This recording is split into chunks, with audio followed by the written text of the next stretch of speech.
आज ह्यूमनेट ऑर्गेनाइजेशन की जानिब से एक मेमोरेंडम दिया गया चीफ मिनिस्टर ऑफ कर्नाटका को, हेल्थ मिनिस्टर ऑफ कर्नाटका को, होम मिनिस्टर ऑफ कर्नाटका को थ्रू डीसी ऑफिस के थ्रू ये मेमोरेंडम दिया गया।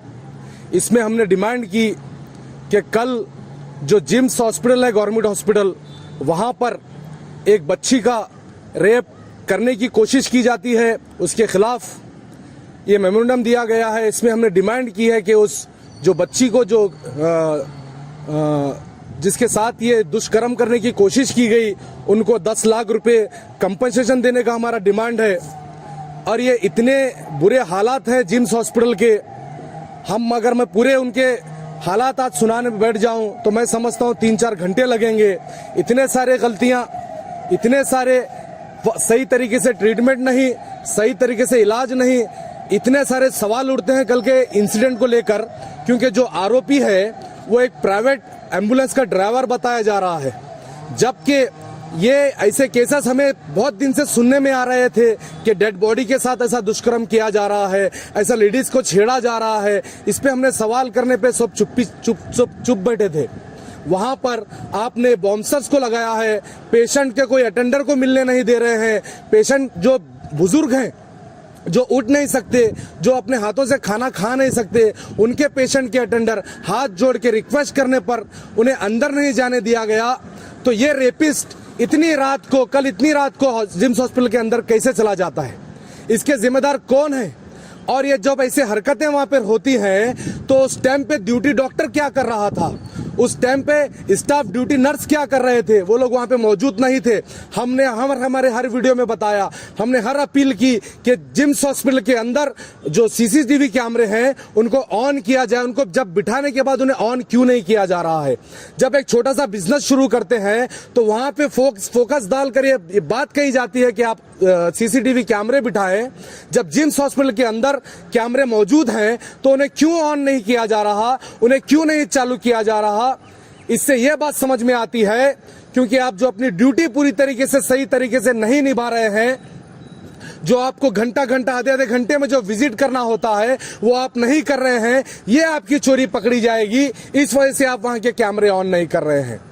देखिए, ये जो रेपिस्ट है, ये जो रेप करने की कोशिश किया है, मैं नहीं समझता कि उसका ये पहला अटेम्प्ट है, क्योंकि वो रोज दारू पीता है। वहां के लोगों का कहना था, कुछ लोग अपनी इज्जत को डर कर ये बात सामने नहीं बोले हैं। कल ये बच्ची चीख कर चिल्लाने पर, पूरे वार्ड के लोग उठने पर ये बच्ची अपने भाई को बुलाकर बोली है। जब ये वाकया हमारे सामने आता है, ह्यूमनेट ऑर्गेनाइजेशन की टीम, गुलबर्गा एनजीओ फेडरेशन की टीम स्पॉट पे मौके पर पहुंचकर पुलिस को बुलाकर जब ये कंप्लेंट दर्ज की जाती है, अगर ये कॉल गुलबर्गा एनजीओ फेडरेशन के लोगों को अगर कल ये कॉल नहीं आता था तो मैं नहीं समझता था कि ये भी वाकया हमारे सामने आता। इससे भी वहीं मूछा जाता था, इसे भी वहीं छुपाया जाता था, क्योंकि ये लोग अपनी इज्जत बचाने के लिए, अपनी झूठी शान बचाने के लिए ये केस को भी वहीं दफन करते थे। ये कोविड पेंडेमिक के अंदर इतने सारे लोग परेशान हैं। मैं कहता हूं ये वार है, सीधे वार है। अगर एक बम ब्लास्ट भी होता है, एक आतंकवादी अगर ब्लास्ट करता है तो उसमें सिर्फ जान जाती है। इस कोविड-19 के अंदर लोग तो मर रहे हैं, बेहिसाब लोग मर रहे हैं। साथ ही साथ कोई अपनी प्रॉपर्टी बेच रहा है, कोई अपनी गाड़ी बेच रहा है, कोई अपने खेत बेच रहा है, सब अपने कारोबार बेचने पे लगे हैं। जान भी जा रही है, पैसा भी जा रहा है, और साथ ही साथ नौबत तो ये आई है कि आज इज्जत भी चली जा रही है। तो इसके जिम्मेदार कौन है? प्रशासन जागिए, एमपी साहब जागिए, एमएलए मैडम साहब जागिए, वरना थू है आप लोगों की क़ियादत पर, थू है आप लोगों की लीडरशिप पर। कल का जो वाकया, कल रात में हमें 12:30-1 बजे कॉल आया कि यहाँ पर रेप करने की कोशिश की गई। जैसा ही हमारी इन्फॉर्मेशन मिली, हम कंसल्ट अथॉरिटी को फ़ोन करते हुए ऑन दी वे थे, हॉस्पिटल की तरफ आ रहे थे।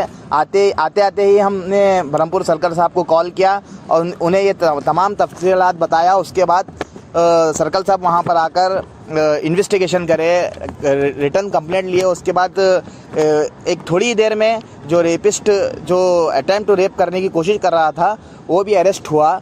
तो अब हमारे जो डिमांड्स हैं honourable chief minister of Karnataka से, हॉनेबल मेडिकल एजुकेशन मिनिस्टर से, honourable chief secretary of Karnataka से और डिप्टी कमिश्नर ऑफ गुलबर्गा से जो हमारे डीसी मैडम हैं उनसे भी हम ये गुजारिश कर रहे हैं कि फर्स्ट ऑफ ऑल जो लड़की विक्टिम है उसे 10 लाख रुपीस विक्टिम एक्ट के थ्रू कंपनसेशन देना चाहिए, और जब तक ये इन्वेस्टिगेशन पूरी नहीं होती उसके घर वालों को पुलिस सिक्योरिटी देना चाहिए, क्योंकि ये एक कोविड पेशेंट है, कोविड पॉजिटिव पेशेंट के साथ ऐसा हो रहा है। जबकि आईसीयू में शिफ्ट है, आईसीयू में एक बाहर आईसीयू गेट के बाहर एक गार्ड रहता है, गार्ड के बाद उसको अंदर जाने का जब परमिशन मिलती है तो वहाँ पर गार्ड क्या कर रहा था, रात में सिक्योरिटी स्टाफ क्या कर रहे थे, इतने सवाल इतने क्वेश्चन रेज होते हैं ये मामले के ऊपर। ये कोई मामले एक छोटा वाकया नहीं है। यहाँ पर हमने डीसी मैडम को ये कहना चाह रहे हैं कि और चीफ मिनिस्टर ऑफ कर्नाटका से ये डिमांड्स की है कि विक्टिम को 10 लाख रुपए दिया जाए, उसके घर वालों को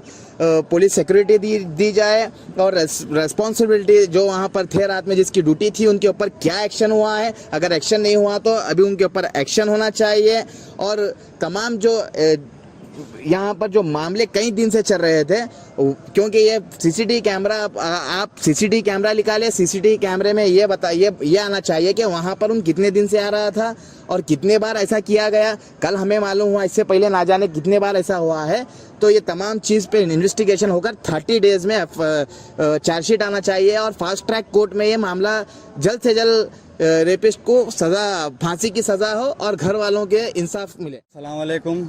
जैसे कि इससे पहले जो चिंचोली का हाल ही में जो केस हुआ था, इंसिडेंट हुआ था पिछली बार, वो केस को ह्यूमन राइट ऑर्गेनाइजेशन और सैयद मजहर हुसैन एडवोकेट साहब ने उस केस को फॉलो अप करके वो चिंचोली के जो विक्टिम है उसको फांसी दिलाए थे। उसी तरह मैं सैयद मजहर हुसैन एडवोकेट से गुजारिश करता हूँ कि वो इस केस को भी फॉलो अप करके सेम उसी तरह उनको इंसाफ दिलाइए, उनके घर वालों को दिलाइए, और जो कंपनसेशन जो मांग की है उसको पूरा करिए। और बाउंसर्स वगैरह जो भी एडमिनिस्ट्रेशन है वहाँ पर के जो इंचार्ज हैं वो सीरियस लेके ड्यूटी करें, क्योंकि ये इंसिडेंट पहली बार नहीं हो रहा, इससे पहले बहुत इंसिडेंट हुए।